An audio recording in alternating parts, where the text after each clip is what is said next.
You're Marcia Miller. Yes, I am. Marcia D. Miller. Right, and you're an artist. And I am an artist. And how long have you been practicing, have been a Since artist? I came out of the womb.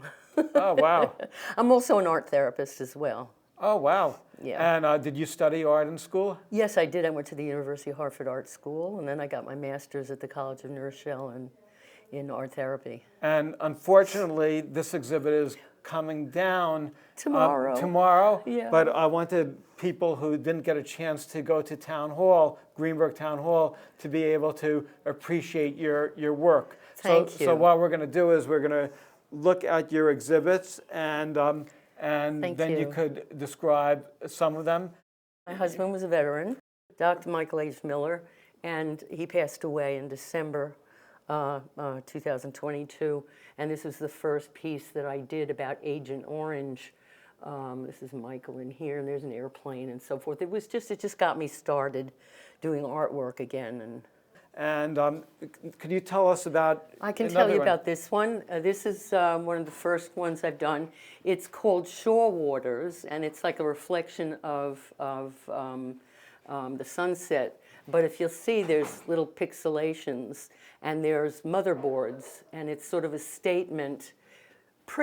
It's pretty to look at, but it tells a statement about what's happening with our environment. And this is mixed media? This is mixed media. What's mixed media? Mixed media is oil paint and paper and found objects and watercolor. It's all different kinds of mediums put together.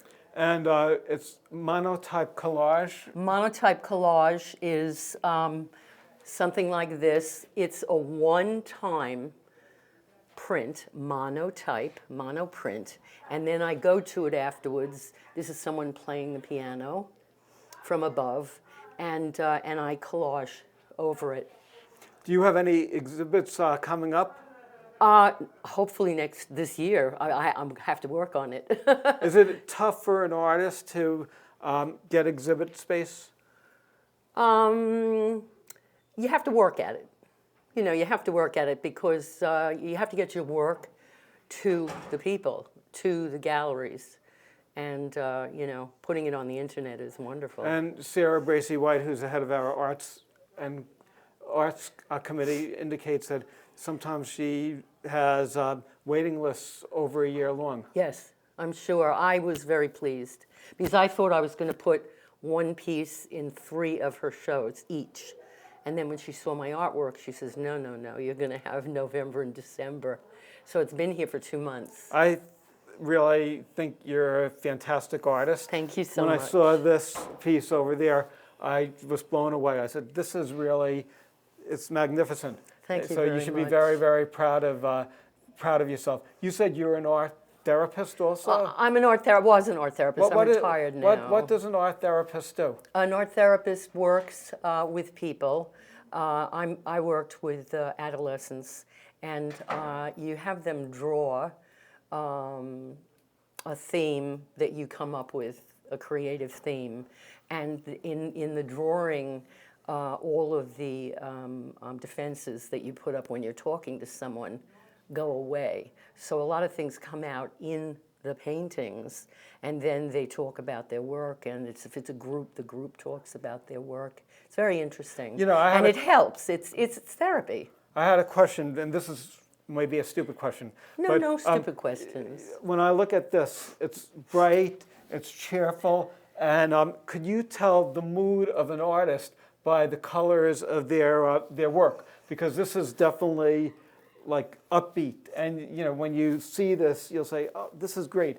This is a little bit more somber. Did you have like a different feel when you were painting this than this? Probably, but also paper. You have to go out and buy paper, and the papers that I use are either ripped up pieces that I've done that I'm not going to use, or they are art papers that other artists just do designs on papers.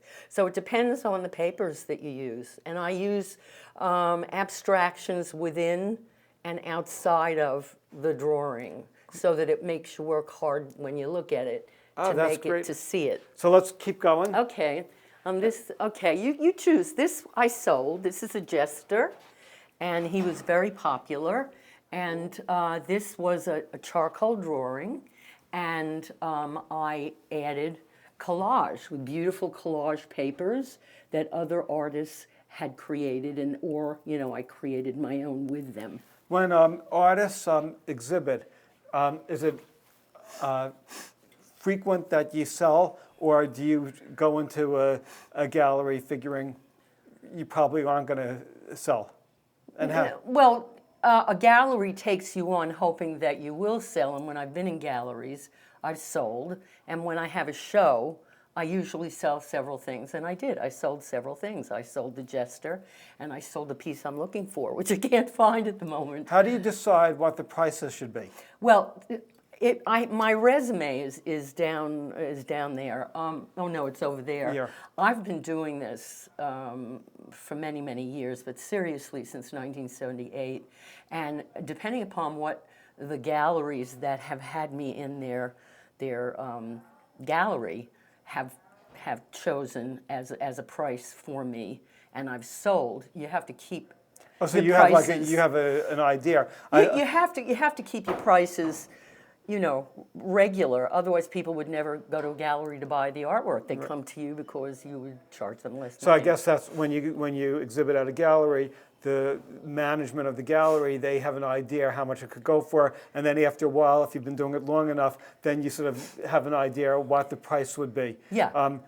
So that's interesting. My nieces went to the School of Visual Arts in New York, so she's a digital artist. But I always think that she underprices everything she does. How old is she? She's like in her mid-20s. Oh, she's young. Yeah, but I keep telling her, could you tell us about this work? Oh, me? Yeah. Oh, I was in a drawing class, and the drawing teacher brought in a cow skull, and I had an onion, and I stuck it down there, and it became scullion instead of onion and skull. So it's again mixed media. It's oil paint and it's charcoal drawing. Oh, great. And here's the one that I sold. That's the one that I sold. right. Yeah. That's very nice also. And that is a print. That's a museum quality print of a collage, just like this. This is one of the last pieces I did. It's called Shore Rocks, and it's oil painting, and it's working with watercolor, oil paint, and paper Where was this beach? A lot of people said it reminded them of Maine, and I've been in Maine, and they do have round rocks and things like that. That's really very nice. And it also puts you in a good mood when you see a painting like that. Well, I like to, there's places for works of art that could be disturbing, and there's places, I want to make people feel good. No, this is really good. We're going into a town board meeting, so now I'll think about this during the meeting and I'll be in a better mood. Okay. So that's good. So Very that's good. So now we'll just keep going. Okay. And we'll just see, could you tell us about this piece? Yeah, this is another print, museum quality print, that was from Cape Cod. I went to Cape Cod with my husband for 45 years, every summer for 3 weeks, which was wonderful. And I used to do, artwork and things like that. And it was just a boat that was in the water, and it's a collage with oil paint. This piece I thought was... My memorial to Vietnam. Yes. Oh, this is really great. That could go in the Smithsonian. This is Thank you very much. This is really amazing. Thank you. This was one of my favorite pieces that I've seen. Thank you very much. So I almost sold it. But that really is spectacular. Thank you very much. And again, that's the drawing. And the drawing can be a person who's white, a person who's black, a person who's Latino. I wanted to make, there was a model, but I wanted to make it, every man, hopefully. It's nice. You have such a variety of work. So it could be a beach, it could be something that's more historic, it could be something a little just black and white. I admire the diversity of your work. Thank you. I'm challenged by the medium. These are pen and inks that I did recently. I'm challenged by the medium of pen and ink, which can be very rigid. and can be very free as well. This is a monotype collage. Again, it started off as an oil painting on glass, and then you take a beautiful piece of rice paper and you float it on the glass and you gently rub it. You don't put it through a machine like an etching because it's a piece of glass. And then afterwards, you peel it off, and I turn it around and I collage on top of it. That's great. And one of my favorites Yes. was this piece. This. Well, yes. Well, this is, you wouldn't put those two different things together, but I just thought that it made a really interesting composition to have a young girl and to have that skull again. And so, stilled life. This is a triptych, and I'm working on a series called Catch the Sunset, where if you look at the sunset in the water, you can understand why things break up. But it's hard for people, difficult for some people, to understand abstraction, the breaking up of colors, when it's not in something like water. So I'm trying to sort of recognizable imagery, more breaking up, a deeper reflection. I'm trying to engage and to teach. That's great. This is a monotype, another monotype, so it's a one print with water, with oil on glass, and then you press it. This is a pastel of the dunes at Cape Cod. That's very nice. Which movement is most important to me. Movement.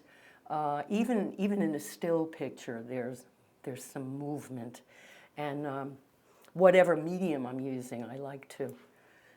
You know, I was also thinking as we were looking at this, Greenburgh is very lucky that we have an art gallery in their municipal building. Yes. Are you aware of any other communities that do the same thing? No, not at the moment, but So- I'm going to look. Yeah, so this is really a credit to the town and to Sarah Bracy White, who's the head of our Arts and Culture Committee, because usually when you go to a municipal building, you think it's going to be bland and Yes, boring. yeah. And over here, even if you're upset going into town hall to pay your taxes, you could smile looking at some nice Someone artwork. said that to me once, Yeah. actually. I'm going to go look when I pay my taxes. Yeah, right. That's right. It makes Yeah. it, at least it's not as horrible an experience.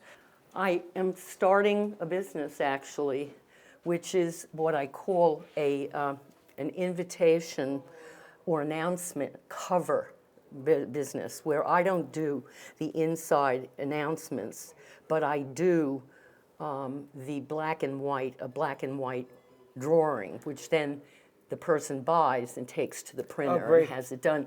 And it's done in this sort of type of work. Very in nice. black and white, exactly. And, you know, I do wedding stories and bar and bat mitzvah, ketubas, birth announcements, and all sorts of things. Terrific. So that we're looking forward to that in this year. This is a collage, not, which is why it's more expensive. It's an actual collage on an etching Oh, wow. of the dunes. And again, the dunes. Cape Cod is definitely a favorite place of mine. And these are sketches, and you notice the movement. And it's supposed to be a reflection of the sky in the water, but it doesn't have to be if you don't see it that way. That is great.